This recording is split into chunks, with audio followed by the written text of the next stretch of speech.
It's 1993, Jurassic Park rolls into movie theaters, audiences are wonderstruck, and BBC, that is British Broadcasting Corporation, is feeling particularly inspired, and with a budget of £6.1 million, or 9.9 million American dollars, which adjusted for inflation would be almost 19 million American dollars in 2025, BBC Science Unit got the help of Framestore, a CGI studio with credits on the little-known projects like The Martian and Avengers Infinity War.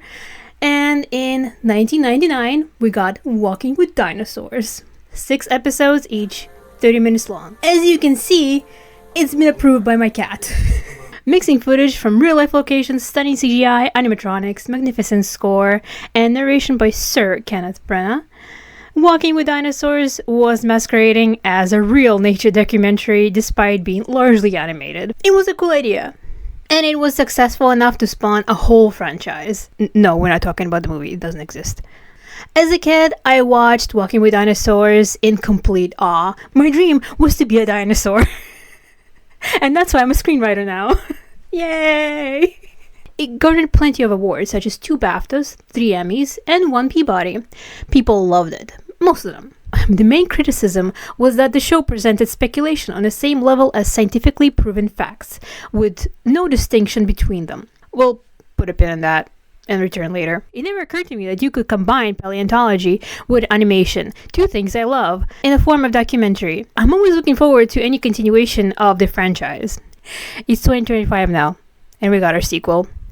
Made by a completely different crew in a completely different way. If I just dunk on it the whole time, I'm sure I would get a lot of clicks, but that's not really what I want to do. I would prefer to examine it closely and figure out what worked and what didn't, because there's some parts of it I genuinely appreciated, and I'd rather not just dismiss the work of filmmakers that I consider to be my peers. To be fair, no dinosaur show has to copy OG Walking with Dinosaurs.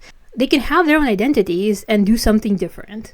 If I watched this sequel as a kid, before seeing the OG show, I would have loved it. I would have been hanging onto my dad's arm and screaming into his ear that he cannot go fishing because a Spinosaurus would get him. And there are far worse dinosaur documentaries out there. But other shows being bad doesn't make this one good.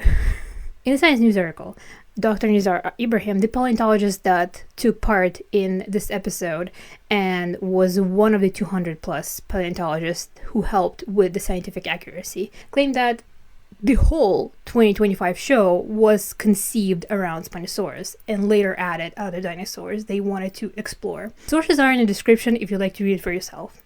The showrunner, Christy Wilson, in the interview with The Guardian, claimed that the reason the show had to be created now was because people believe dinosaurs are mythical creatures, much like dragons. But the people interested in paleontology, the people who would turn up to watch the show, already know dinosaurs were real. Everyone who thinks dinosaurs are fake have no reason to watch the show in the first place. Animated dinosaurs won't change their minds. And I'm not sure why they chose to focus on individual specimen. The reason the Ballad of Big Al did that was because Big Al was such a beautifully preserved skeleton with a surprising number of injuries in the bones, injuries that healed during Big Al's lifetime. It's interesting to figure out how Big Al sustained those injuries. Was it an exceptionally unlucky or a particularly aggressive Allosaurus? What is interesting about these individuals? What can we tell about their lives based on their bones? I mean, spoiler alert, they died. There were some issues with the writing, and let me show you. Spoilers for the 2nd episode of the Walking with Dinosaurs, the River Dragon episode. And the OG Walking with Dinosaurs show, the entire thing. After the intro, our opening shot is of a sand dune in modern-day Sahara that is reminiscent of the sail on the Spinosaurus's back. Obligatory camels included, of course. Car commercial? What are you doing in my dinosaur documentary? It goes on for a while. We reach the Kemkem dig site in Morocco, and paleontologists uncover a partial Spinosaurus skeleton. And side note, kid me would have loved seeing paleontologists do their jobs. but these segments break immersion and release the tension. I like how this footage was shot. I think it shows how massive Sobek was compared to people around. It speaks for itself. As a narrator, Bertie Carvel informs us Sahara was not a desert at the time Spinosaurus walked the earth. Instead, had plenty of water and trees. I like the location. We finally catch a glimpse of our protagonist, Sobek. If you don't know, Sobek comes from the ancient Egyptian god of the Nile and fertility with complicated history and a head of a crocodile. We don't have any names for emotional attachment to anything, including cars and toasters, but go on. The close-up of Sobek's eye is pretty cool. And we get the fake out of Sobek approaching a small dinosaur, only for the narrator to reveal that the smaller Spinosaurus is Sobek's offspring. Sobek carries his baby to the rest of his brood. This specific scene of Sobek catching the baby is really cute. It's all about the little things, like how my dad used to make dinosaurs for me out of Play-Doh. That's good dadmanship. And we get the next interruption of the modern day segment. Paleontologists discuss the likelihood of Spinosaurus being semi-aquatic based on the paddle-like shape of Sobek's tail. Nizar and the team are starting to uncover evidence that could shed light on how Spinosaurus raised their young. How Spinosauruses raised their young? How is that connected to the paddle-like tail discovery? That's more like general lifestyle than child rearing.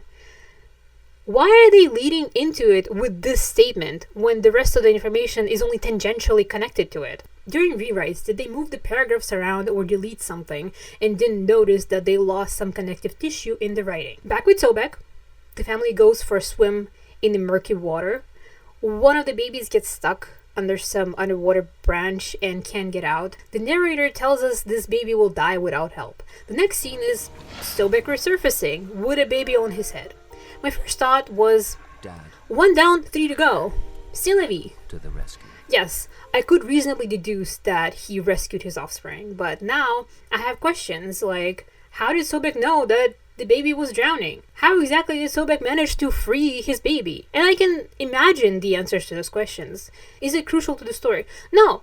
I suspect the makers of the show decided that it wouldn't add anything to show Sobek rescue his kid. Animation is expensive, but the whole swimming sequence feels pointless. Sobek swims later in the episode, so all the information about Spinosaurus' swimming abilities could have been grouped into one place where it would be relevant. Next, Sobek curls around his brood as the family settles for the night. This show has a lot of nuzzling. Touching? Why all the touching? I suspect this show was mainly made for kids. And it's okay to like it. I like that. I think it really fits, and I think kids will like it. It has a very different tone from the OG show, which was more realistic. So far, what did we see Sobek do? He woke up, he went for a swim, and he went back to sleep. The narrator explains that Sobek will have to leave the safety of the nursery area and traverse dangerous lands teeming with a variety of predators to reach the body of water where Oncopristis, the saucecates, gather in large numbers to reproduce. Which flows into the next paleontologist segment. Nizar Ibrahim and his colleagues list the predators that Sobek could encounter on his journey. Got several T-Rex-sized predatory dinosaurs, or even bigger than T-Rex. Big crocs, giant fish. Nowhere is safe. The episode structure feels so odd with how it presents information about what's coming, and then playing out the exact things the paleontologists discussed. There's nothing clever about it. They tell us what's going to happen, and it happens. We're just being fed the same information twice. Sometimes even more. There's no good reason for them to release the tension out of the story like this. They could have played the whole dinosaur story and followed it up with a paleontology show and tell. It probably counters the criticism OG Walking with Dinosaurs received by pushing paleontologists to the front. Remember that pin? We're circling back to it. It's a speculation, but look! There's science backing it up. Next, we get to see one of the above-mentioned crocodiles slowly approach a dinosaur by a small river, only for Carcharodontosaurus to take the dinosaur out from behind. It's quick and switches over to a trio of pterosaurs, startled into taking wing from the tree tops. Considering my suspicion about kids being the actual target audience, I think it's a good way to imply violence without showing the more disturbing details.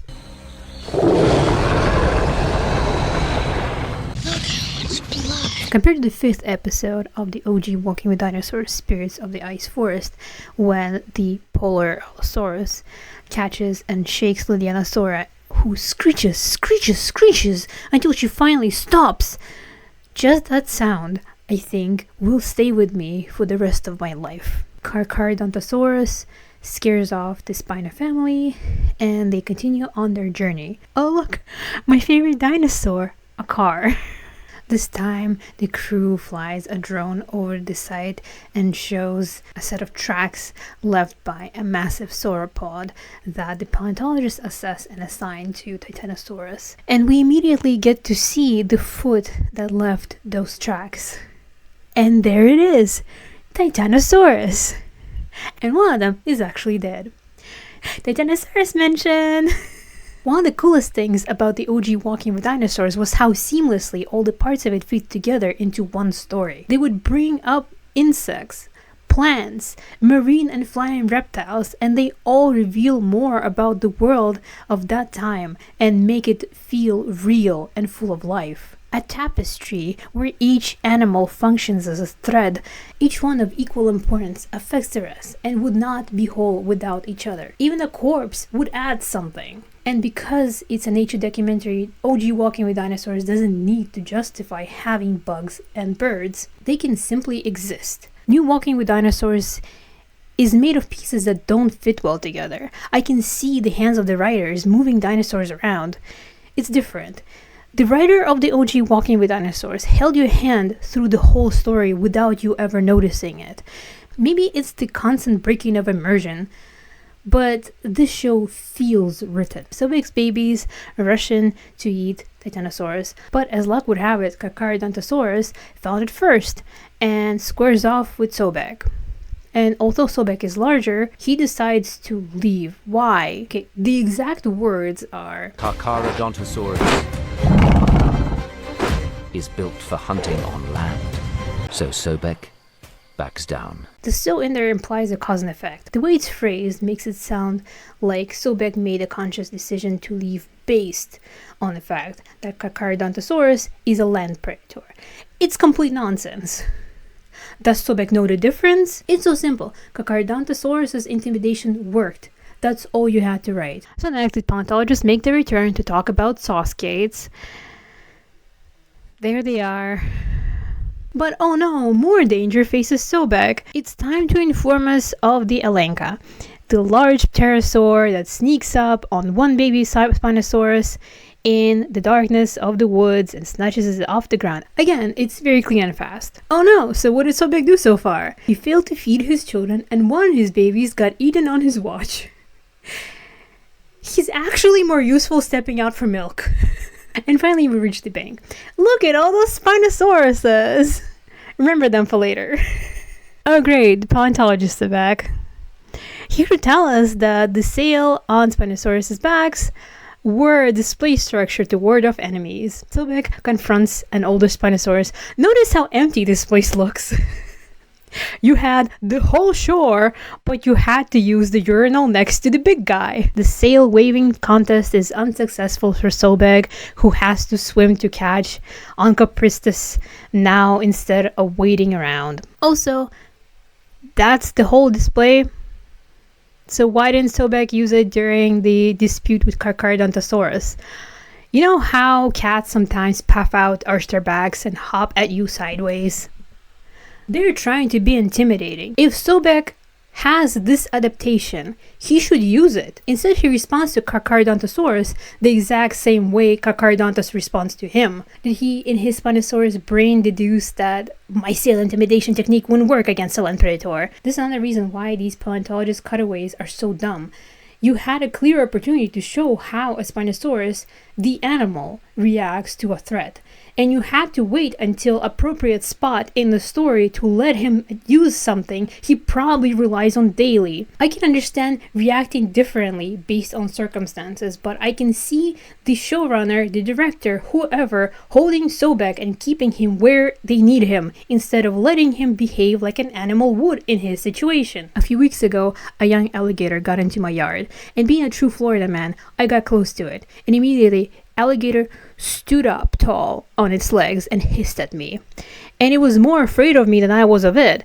And it showed me, see, I'm big and scary. Go away. Prehistoric Planet had an idea I laughed at first, but it knew how to commit. Look at this doofus, he's delightful. Why couldn't the new Walking with Dinosaurs just commit? You couldn't have him show off that sail? Oh my god, paleontologists are back. Now to tell us about the possibility of Spinosaurus having webbed feet and conical teeth. Webbed feet could have gone to the beginning when Sobek went for a swim the first time around. Why wouldn't it be one of the swimming adaptations? It would make sense to mention it along with the paddle-like tail. This is a minor thing, but I thought I'd mention it since I got it while combing through the episode. This scene that Sobek will need to make a catch is the same as the one before paleontologists got away. It got much more difficult.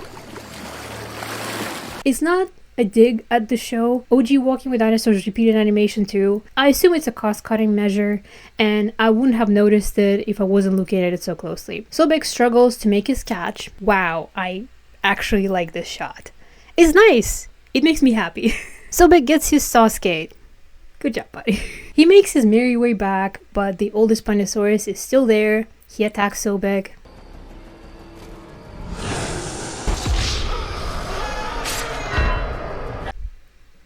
And then backs down, which allows Sobek to carry the Onchopristus to his babies, who immediately chow down. And narrator tells us that by leading them to this land of plenty, Sobek has ensured his baby's survival. Did we forget what just happened?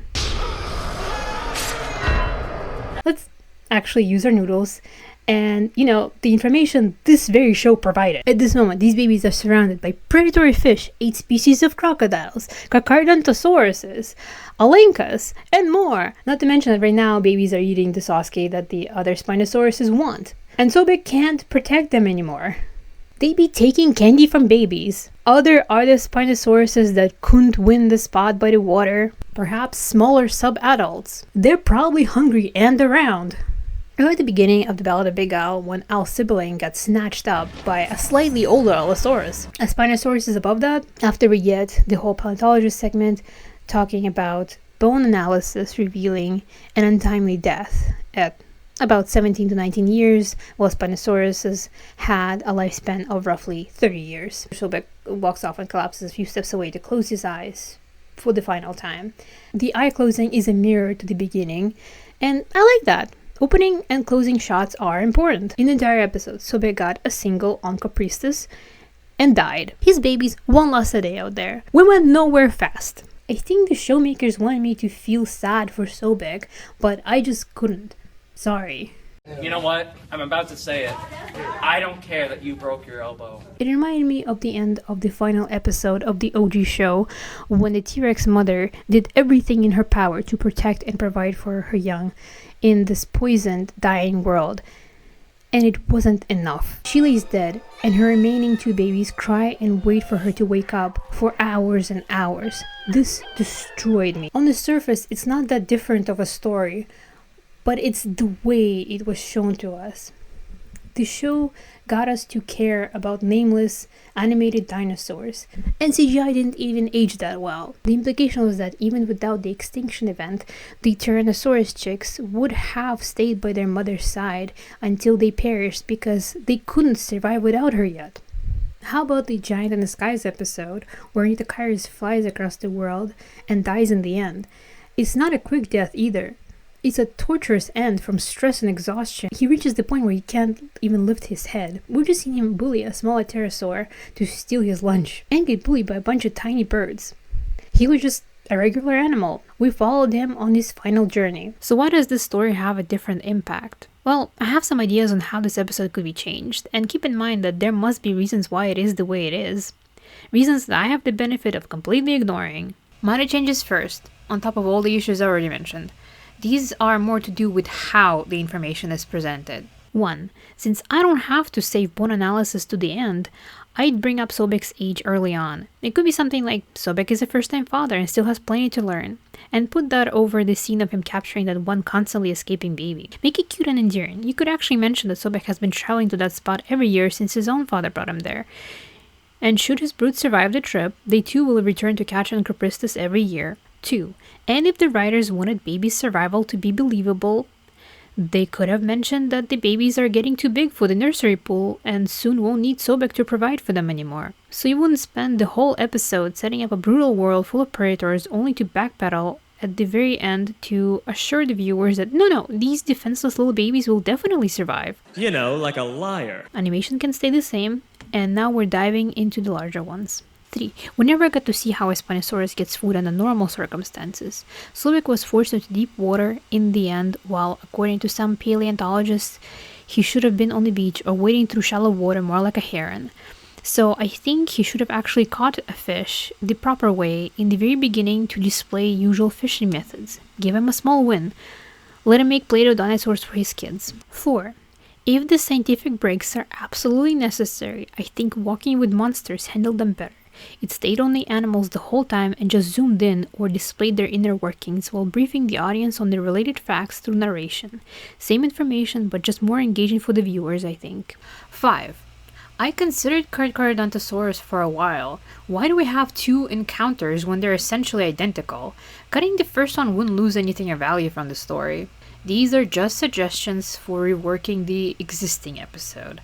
More than that would turn it into a full rewrite. It's much easier to look at something from the outside and say, well, if you change this, everything will get better. And even with these changes, I'm not sure if they would make a huge difference. Might be a good thing I wasn't the one who wrote it. To be fair, viewers would show up due to nostalgia, so the executives probably felt like it was a safe bet as long as it's part of the Walking With franchise. Why would they start something new when they already have a recognizable name that is guaranteed to get viewers? But it comes with expectations. Its title is to its detriment. It had to fill shoes that were way too big. Either way, I'm happy that the show exists, and that there is at least an attempt to portray dinosaurs as regular animals and not bloodthirsty movie monsters. I think that dinosaur enthusiast kids will probably love it, and we will always have the OG Walking with Dinosaurs. Look at the hunt from the Ballad of Big Al.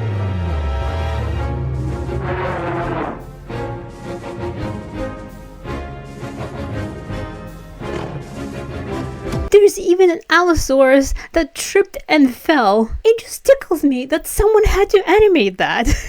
Paleontologists are still discovering new things about dinosaurs either way. Every documentary is going to be outdated by the time it's released. I don't want to discourage any possible sequels either. Maybe next season the show will find its footing. Nothing has to be perfect, and whether I like it or not changes absolutely nothing.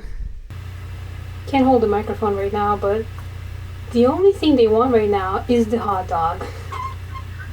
And don't guess. This is Charlie, and this is Zaraza. Yes. Hot dog time. They're just babies. Yes, chickens do in fact like meat. These two came up to the door to say hi and get some food. Mainly to get some food.